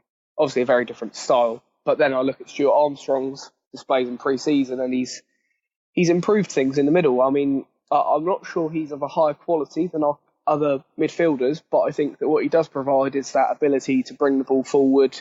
His pass selection's intelligent, he gets in the box, he makes intelligent runs, and I don't know, I think probably between Armstrong and Elyounoussi, but I think both of them have been, they look like they could be good signings for us. All right. Of the players that we've lost so far this season, of course, Tadic is gone. You have a number of players whose contracts weren't renewed, and then we have the players that are out on loan. Which of them do you think we will miss the most this season? Yeah, I think Tadic probably. I think that although he was extremely frustrating throughout the last 2 seasons, he was our only real number 10, bar Jake Hesketh. So I think that generally we will miss that kind of creative, innovative like outlet just behind the striker, and I think that could be missing. But then again, I look at it and I think that if Hughes is going to play with that kind of 3-5-2 system and he wants to play Armstrong as the link between the midfield and attack, then perhaps Tadic won't be a great miss. But I'd say out of the ones that have gone, he was the more influential, and I think that he'd probably be the one that we will miss if it is noticeable. Which player are you most looking forward to watching this season? I'm really excited to see how Manolo Gabbiadini plays. I think that in pre-season he looks sharp, and obviously it's not a given that he'll play regular football under Hughes, but I think that he is probably one of very, very few players in the Southampton squad who can create something out of nothing. And for me, Gabbiadini's always a player that whenever I watch Southampton, I look forward to seeing him play. And I hope and pray that we give him the right service, because I think that with that right service, he can get us 10 to 15 goals. All right. Looking forward now to Burnley. And this is assuming that everybody's fit. You know, what would your ideal starting lineup be, formation and personnel? And then kind of tell me what you think Hughes will do, and maybe how that's different from how you would do it if you could. I think I'd continue with a 3 at the back system, because I think that having operated with that throughout pre-season, it would be foolish to alternate that just for the start of the season. So I'd have McCarthy in goal. I would have, if he's fit and available in time, Yoshida at right centre back, Vestergaard in the middle, and Bertrand at left centre back. Similar case with Yoshida at right wing back. If Cedric's fit, I would have him there, but if not, I would actually use Harrison Reed there. Okay. In the middle, I would play Højbjerg and Armstrong. I'm not convinced Lemina's completely fit. I think because he's got his other half's got a baby on the way, and perhaps his potential's not quite there. And I've not really been impressed by Romeu, so I'd leave Armstrong and Højbjerg in the middle. At left wing back, I would have Matt Targett, because quite simply, I think you just need Ryan Bertrand at left centre back, because Hoot and Stevens are liabilities. On the left wing, I would have Mohamed Elyounoussi. On the right, I'd have Nathan Redmond, and up top, I'd personally go with Manolo Gabbiadini. All right. And then what do you think Hughes is going to do? I mean, my thinking is, like you said, he'll go with the same kind of system, but what personnel do you think he's going to change? I think it will be McCarthy in goal. I think it might be Bednarek, Vestergaard and Hoot, as we saw against Celta Vigo. I think on the right, if Cedric is fit, it will obviously be him, but if not, probably Prowse. That's what he seems to have favoured doing. In the middle, I can see it being Romeu and Armstrong. Romeu and Lemina, if he's fit. On the left, I can see Ryan Bertrand. And just behind 2 strikers, I can see Armstrong, who will play just behind probably Gabbiadini and Austin, or Gabbiadini and Long. Okay. Where do you think we're going to finish this season? I think a lot of that depends on who we recruit and if we recruit, because as we speak at the moment, we've got 7 to 8 days left in the transfer market. I think that if we stick with the same squad around about 14th, 15th, I think that if we sign a winger, maybe 12th, and if we sign a winger and a striker, we could possibly push into that top half. All right. Would you be okay if with the team we have right now, if we were towards the end of the season looking at a 12th place finish, would you be, and some more attacking football, would you be satisfied with that, I guess, for this season? Yeah, I think that collectively as a fan base, all we want after the last 2 seasons we've had is that kind of security away from the relegation zone, but also to just turn up to a football match, not have to sort of sit through it, but to enjoy it. Right. We've missed that since Koeman left, really, and if we can have that back, I think that on the whole that'll be a decent enough campaign for us. Yeah. As somebody who frequently wakes up at 4 a.m. to watch the match, I can tell you that sometimes you're just like, do something, please. And finally, where can people find you and your thoughts and your writing and stuff, in case they want to catch up with that and they're not already looking at it? Yeah, so most of my stuff I just sort of promote on my Twitter at Luke Osman RS. Otherwise, all the articles from my website, Read Southampton, will be on Twitter at Read Southampton or readsouthampton.com. All right. Well, Luke, it's been a pleasure to talk to you, and I appreciate your time. Enjoy the rest of your summer. I hope the weather warms back up. I know it was raining there for quite a few days after the heat, but I hope it's an enjoyable start to the season for you, and good luck this season once everything gets going. Thank you for having me. Take care, Matt. All right, man. Talk soon.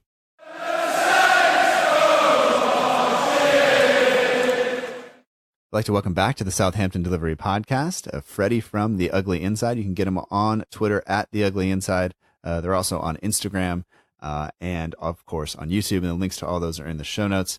Freddie, welcome back to the show, and thanks for joining me to talk about the upcoming season. It's always nice to speak to you, mate. Yeah, appreciate it.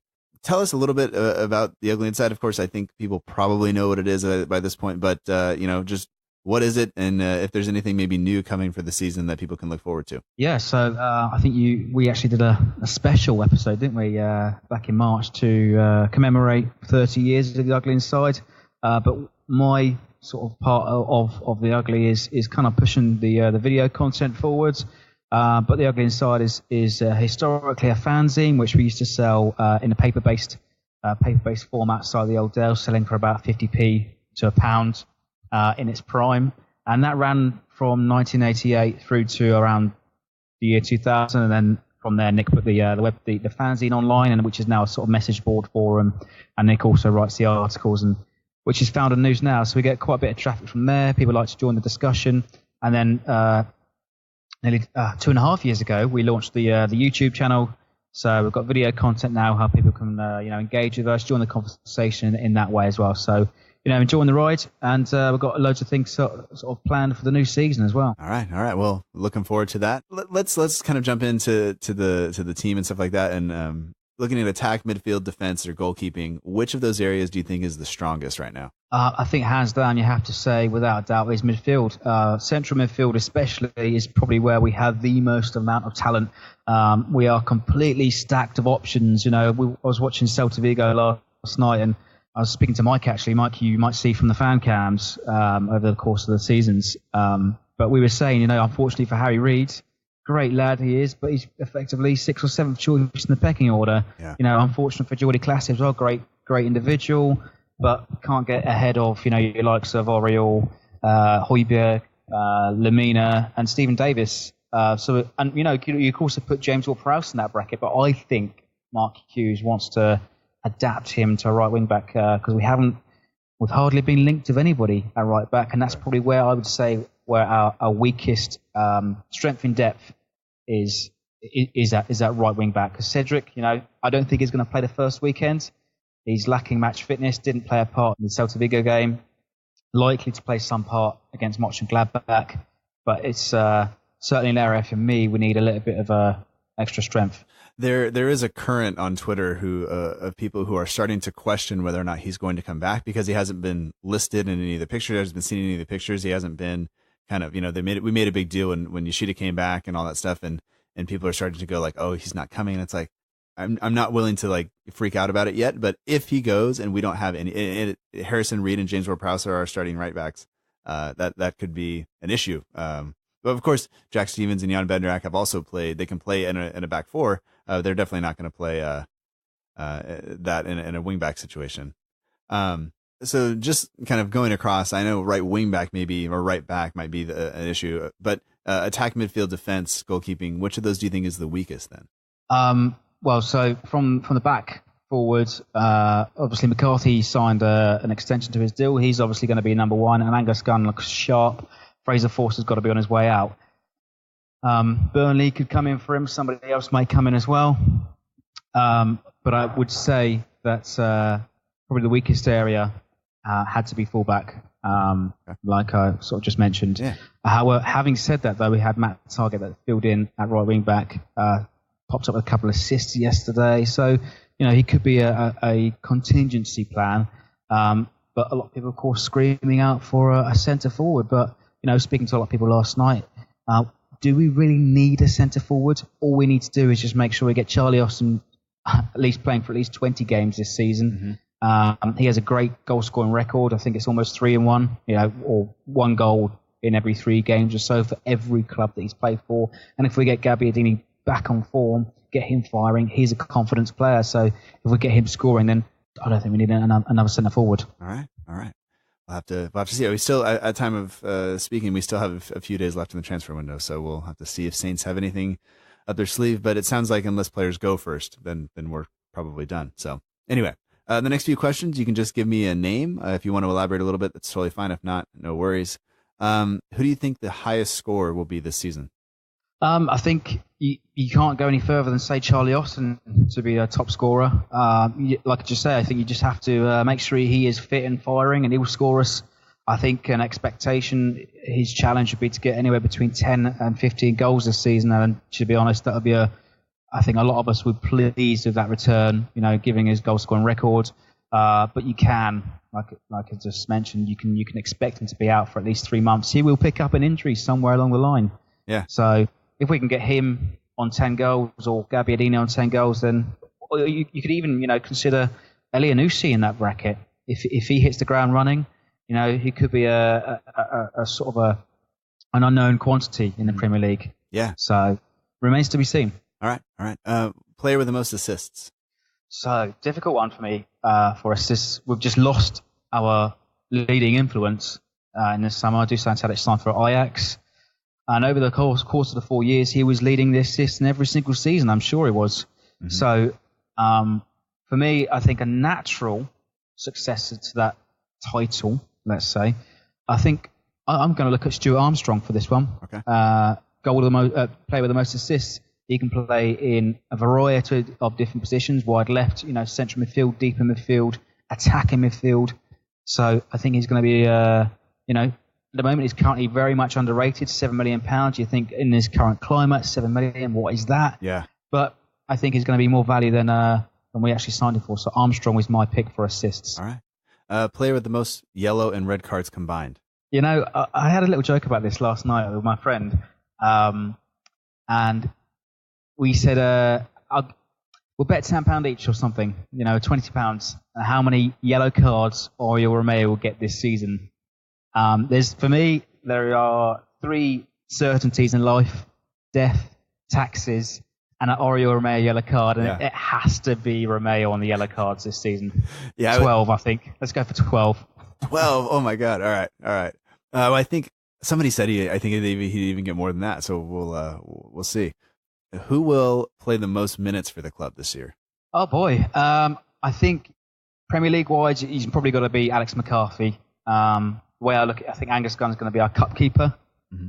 Alex McCarthy, should he stay fit, I think he'll play every single Premier League game this season, so he's got to be. But as for outfield player, let's say Yannick Vestergaard. I think he is huge. He's a giant, first and foremost. I mean, I sat in 2 different locations in the ground yesterday. I sat just beyond the dugouts, and even then he looked huge, 6'7", and then I moved over to block 1 where I usually sit. And even then, he looks head and shoulders above everybody else. So I think Vestergaard is going to be a key player this season. The dude is giant, and I've enjoyed making a bunch of dad jokes about that on Instagram. So I'm totally up for it. Who will miss the most time through injury? I know you mentioned Charlie Austin likely to be out for a little while. Is that your pick for that one? Yeah, I think that's an obvious one as well. But, maybe you could consider Stephen Davis as well. He had a couple of niggling injuries last season. And, I mean, let's be honest about Stephen Davis and Amaya Yoshida this season. I'm not sure either of them will be first choice as a captain. So Ryan Bertrand, I think, will be captain.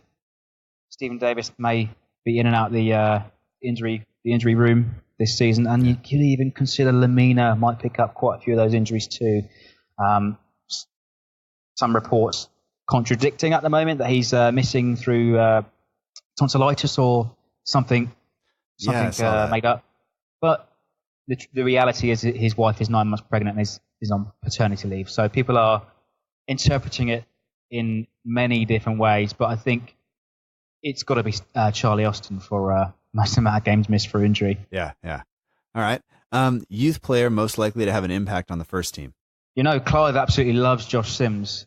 And I think he's been unfairly treated Josh Sims, 20 years old now, pushing 21. I think he needs to be given a chance to, have a good run in the first team. But, having said that, again, we've got so many options out wide, so many options in midfield. It'd be difficult to see Josh Sims to break in unless there is a huge breakout of injuries, which brings his circumstances to the first team. But I think perhaps you could also look at Harrison Reed getting a few more minutes. Should he not go on loan? Right. But I also want to see Sam Gallagher given a chance. I've said this a few times over the last few days as well. Jack Stevens could barely get a game at Middlesbrough when he was out on loan a season before last. Two and a half seasons ago even. Before that, he played at Swindon, played almost every game. They couldn't say, they were singing his praises to the hills about Jack Stevens at Swindon, and now he's currently a first-team regular. Yeah. So I think Sam Gallagher should look at Jack Stevens as an example. Didn't have the best of seasons away at Blackburn and Birmingham in recent years, but he offers something different up top. He's a big man. People are screaming for a big man up top. Get him playing, and I'd really like to see Sam Gallagher be given a chance this season too. Yeah, absolutely. Which new signing do you think will have the biggest impact on the team of the four that we've made so far? Yeah, so I think I teased it earlier. If I say Stuart Armstrong's going to be the player with the most assists, I think he's going to have the biggest influence. And, looking at it with the smallest price as well, so it'd be I think he's already a shrewd signing, but Stuart Armstrong kind of going to offer a lot more value to the squad, something different. And I do hope that the fans learn how to sing his song, because it is a belter. Yeah. Looking at the players that are going out, both on loan and permanently, which of those guys do you think we're going to miss the most? Are we going to look at this team or look at a game and go like, that's the guy we could have used in this situation, and we don't have him here? Yeah, I think an obvious answer would be Dusan Tadic here. As I've mentioned, he's been the biggest influence for goals and assists over the last few years, but I do hope that Stuart Armstrong or Elyounoussi could be that direct replacement. They suggest that Elyounoussi won't be a direct replacement, but I think he will offer something different. We've seen his highlights, we've seen his clips. He weaves in and out of players. Elyounoussi scored a couple of goals in the Champions League, so he knows what it's like to play against English clubs. But as for you say the biggest miss, yeah. So I'm sure a lot of people that will be listening right now would agree that we wouldn't miss at all Boufal, his attitude. Carrillo offered nothing for the team. I think it's just unlucky for Jordi Clasie. Yeah. When I watch Elyounoussi play, I think it's a good mix of Tadic and Boufal. He's got a little bit more shiftiness maybe than Tadic, but seems to have the strength of Tadic versus Boufal always seemed to be fragile to me. Even though Tadic spent a lot of time on the ground, I think he was still stronger. I think he did that tactically. I'm gonna say maybe that's just me defending him. Which player are you most looking forward to watching this season? You tipped Armstrong a couple times. Would that be the guy, or is there somebody else that you're excited to look at this year? Yeah. So somebody asked me this question on Instagram last night even. They said, player to watch this season. I said Armstrong and Bertrand. I think Bertrand's got a point to prove this year. He picked up the captaincy all through circumstances, to Davis and Yoshida injuries. So I think Ryan Bertrand's got something to prove this season. Perhaps he isn't the biggest vocal captain, but I want to see a little bit more from him. We know the ability that he has, and he's obviously not going anywhere, and he said that quite publicly. He loves his time at Southampton, so I want to see a bit more. I want to see some more leadership skills and some leadership qualities from Ryan Bertrand if he's going to carry that armband permanently. All right. And kind of to move towards the end here, give me your starting lineup, what you would use, formation and personnel. Assume everybody's fit, and then maybe give me what you think Hughes is going to do in that match against Burnley. All right, so we're a week away from the season. You obviously have to say McCarthy in the sticks. Now the centre back three, assuming it is going to be a 3-4-2-1 or a 3-5-2, depending if he wants to play two strikers. He's played two strikers in most of the friendlies so far, but centre-back three, you have to be left centre-back Wesley Hoot, natural left-sided player. In the middle, with Yannick Vestergaard. And then the third one is a toss-up between Jan Bednarek, Yoshida, or Jack Stevens. I'd personally go with Jan Bednarek. He looks a bit more, he has a bit more raw ability to him. And, I think he wants to push on this season as well. So continue on his 7 appearances that he made last season. So I think Bednarek might get the nod. Okay. Again, Yoshida, a bit like Cedric coming back off the World Cup and probably lacking some match fitness. I think Bednarek could be raring to go. Left wing back, you've got to say Bertrand. Right wing back, I'm going to say James Ward-Prowse for the Burnley game. But I'm sure we will see Cedric back in the first team by the end of the month. Because, he is 2.5 weeks behind everybody right. In terms of match preparation and fitness. So I'd go Ward-Prowse right wing back. And I think that's what we're going to see from Ward-Prowse this season as well, more as a sort of wider player, trying to be an influence that way. All right. 2 central midfielders, I would say, in Højbjerg and Romeu. Romeu to pick up his first yellow card. Left midfield. So left midfield, we've got Bertrand. So that's 5-2. And the front 3, I'd go for Charlie Austin with Elianusi and Armstrong. Why not? Okay. I think Redmond will come on at some point. I think, again, a bit like Bertrand, something to prove again this season.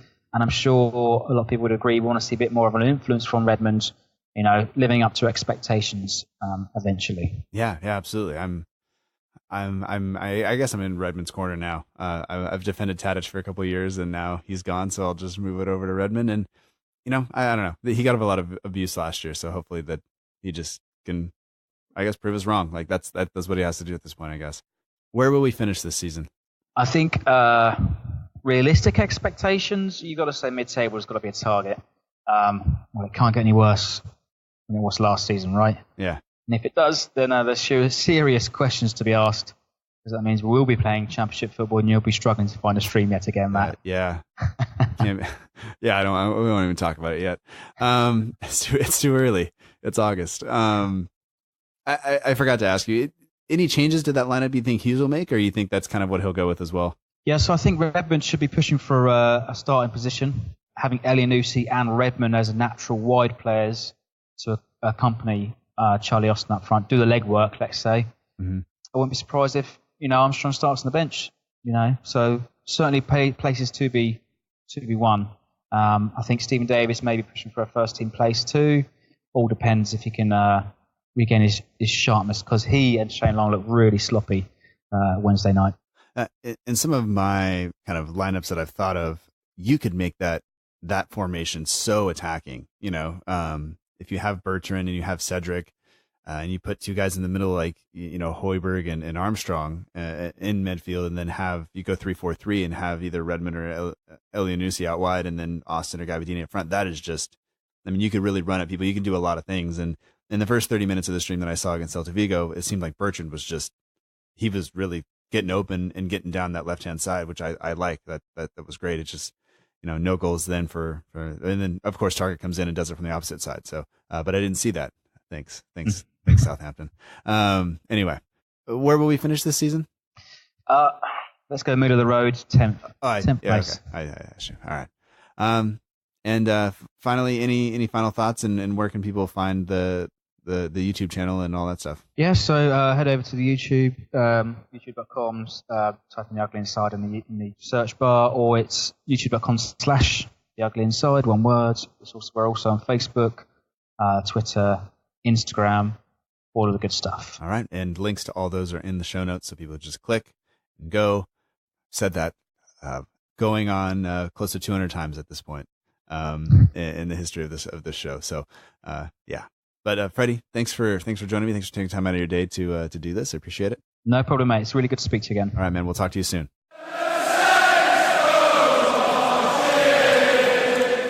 We'd like to welcome back to the Southampton Delivery Podcast, Jamie Grant.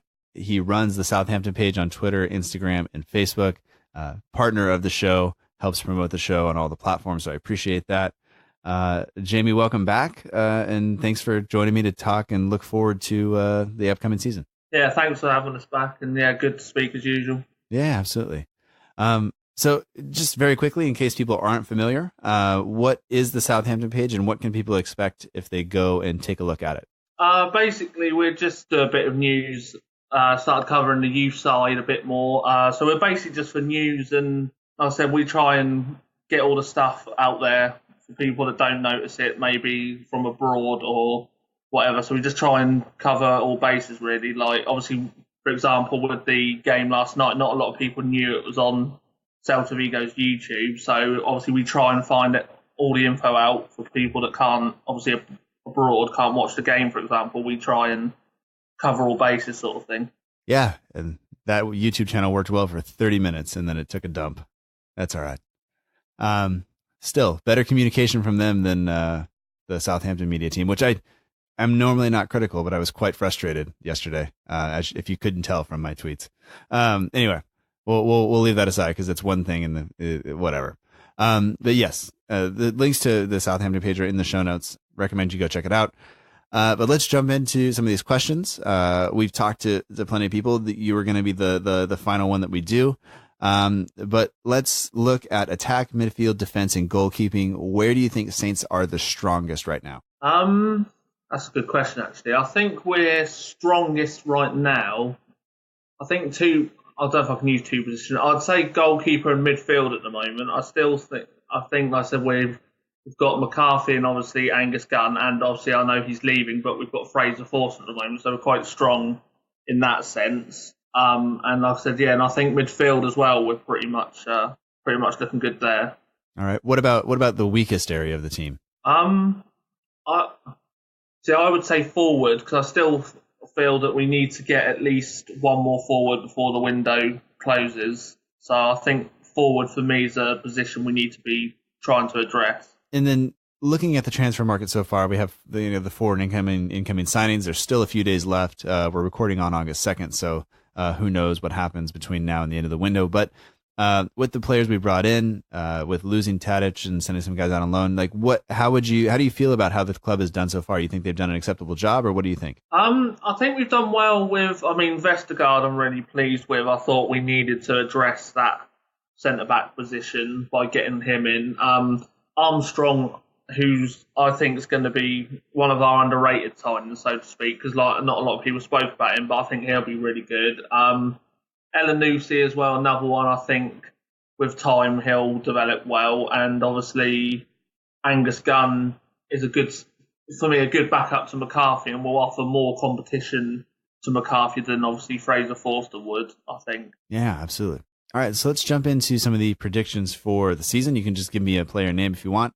Who do you think will be our highest scorer for the season? Everyone will probably say, that's the easy get-out clause, but I'd probably say Charlie Austin. Everyone will probably have said that loads of times, but Charlie Austin, for me, at the moment, when I look at our forwards, he's the one that normally scores the most goals, so yeah. I'd probably say Charlie Austin. All right, and with Tadic gone, that's our assist king kind of out there, but who do you think replaces him as the player with the most assists this season? I think it might either be, depending on who starts, Stuart Armstrong or Elanusi. I think two of the new signings. I think Armstrong could provide a lot of assists more than people think. So I think Stuart Armstrong or Elanusi for me. All right. Player with the most yellow and red cards combined. Romeu, I think, is a big shout for yellow cards. I think Romeu. Who do you think will play the most minutes for the club this year in all competitions? Well, that's a good one. I think if we stick with McCarthy in goal, I think he'll play the most. I think if he stick, obviously it depends on if obviously Gunn gets a game or two, but I reckon McCarthy will probably be one of the most, and Vestergaard will be another one that will get a lot of minutes on the pitch, I think, as well, because for me, he's a starter every week, so yeah. Yeah. Which player do you think will miss the highest number of games or the most games through injury? See, that's a funny one. I've just said who I think our highest scorer is going to be. I think our highest scorer is probably going to be the person who misses through injury, which I hope not. I don't want him to get injured, but I know Charlie Austin has a thing where he's all right for the first few months, and then he gets this one injury, and then he's gone for the season. Yeah. So I hope not, but if he gets one injury, then he will probably be that player. But I'm trying to think of anyone else that might. No, see, I think Charlie Austin. I hope not, though. So in a way, I hope I'm wrong with that answer, to be honest. So Charlie Austin, but I hope I'm wrong, basically. Yeah, no, we're not wishing injury in anybody. It's just kind of what we're predicting.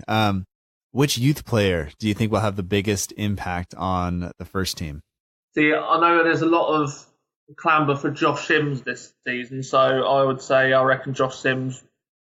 Who else? Yeah, I think Josh Sims for me would be my pick on that one. Yeah, okay. And with us not signing another wide player as of right now, the door could be open for him there. Which new signing do you think will have the biggest impact on the team? We have 4 at this moment, but what do you think? Oh, see, that's a tough one because it's a toss up between Vestergaard, because obviously in our defence, I think if he could make our defence pretty solid, then he would be one. And my other, see, I know obviously you said a player, but I think him or Anela Nusi, because obviously, but I'm thinking, obviously, I'm finding it hard which one to pick. Because obviously, if like I said, if Vestergaard sorts our defence out for me, because that was one of our problems last season, obviously along with goal scoring. So I think if he could, I think I'd probably go with Vestergaard only just. Obviously, I want to give you one player rather than, do you know what I mean? Yeah, no, I appreciate that. Which player are you most looking forward to watching this season?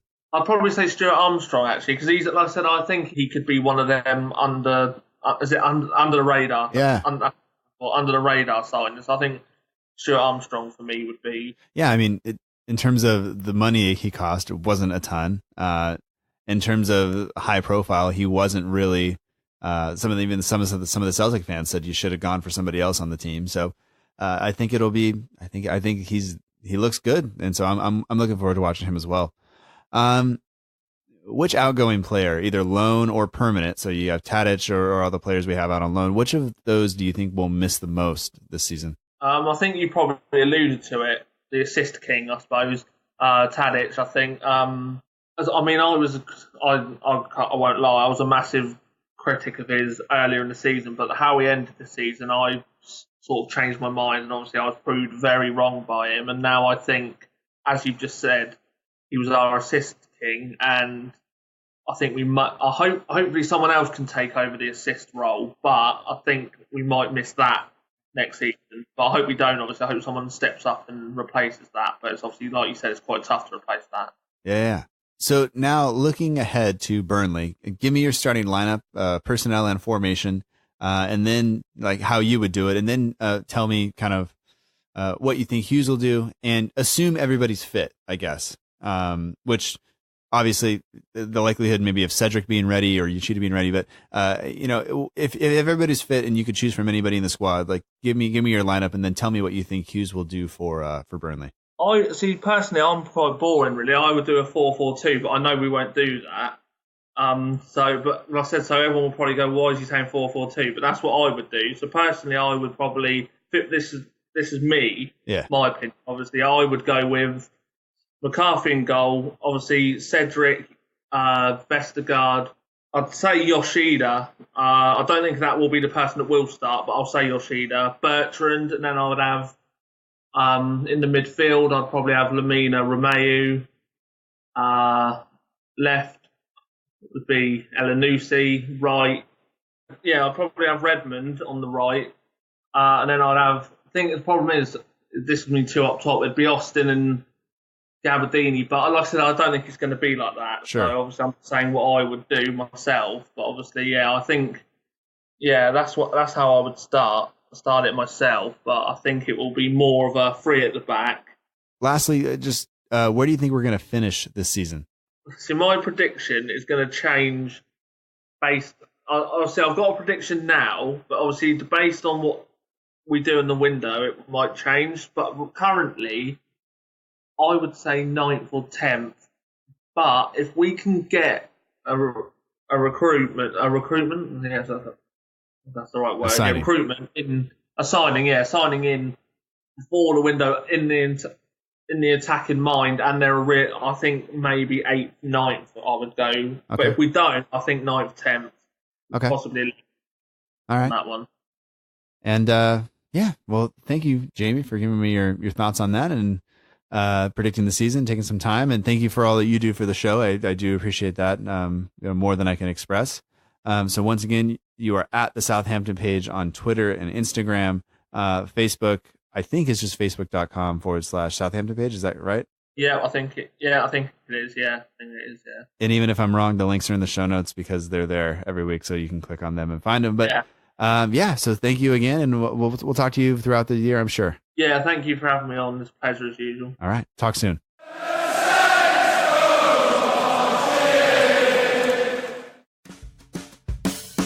And that does it for this episode of the Southampton Delivery Podcast. Thank you so much for joining us. I hope that you've enjoyed it. If you've somehow managed to make it through almost 2 hours of the show, I really do appreciate your effort.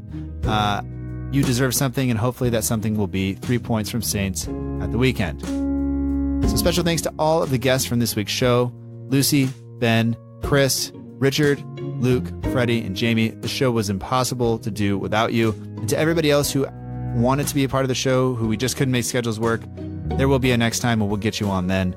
But head into the show notes, give everybody a follow along with their writing or their videos or whatever it is. Everybody on the show this week is a returning guest, and I wouldn't have returning guests back on if I didn't think that they were providing something that was worthwhile. So, yeah. You can contact the show on Twitter. We're at SFCDELL_IVERY. Same on Instagram, and we're at facebook.com/SFC Delivery. You can email the show at southamptondelivery@gmail.com, and you can subscribe to this show and get all the new episodes whenever they come out on iTunes, Stitcher, Acast, Google Play, TuneIn Radio, or wherever you get your podcasts. Be sure to check out our partner page, the Southampton page on Instagram. You heard from Jamie today. He runs a fantastic page, so do not miss it. The link is in the show notes. Our logo is done by Matt Beeling of the We Are Southampton page on Instagram. For all your matchday edits, polls, competitions, and more, be sure to check out the We Are Southampton page on Instagram. Special thanks to Matt for doing the new logo, which will debut next week. All music comes courtesy of the Free Music Archive at freemusicarchive.org. The intro song is Epic Song by Boxcat Games. And the end of show credits that you're listening to now is Aim is True by Poddington Bear.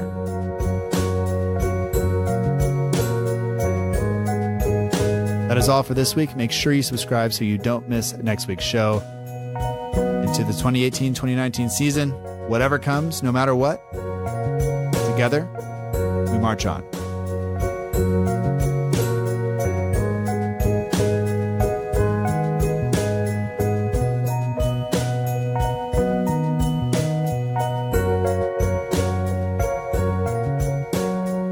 Look, it's been a long, long weekend. I'm sorry.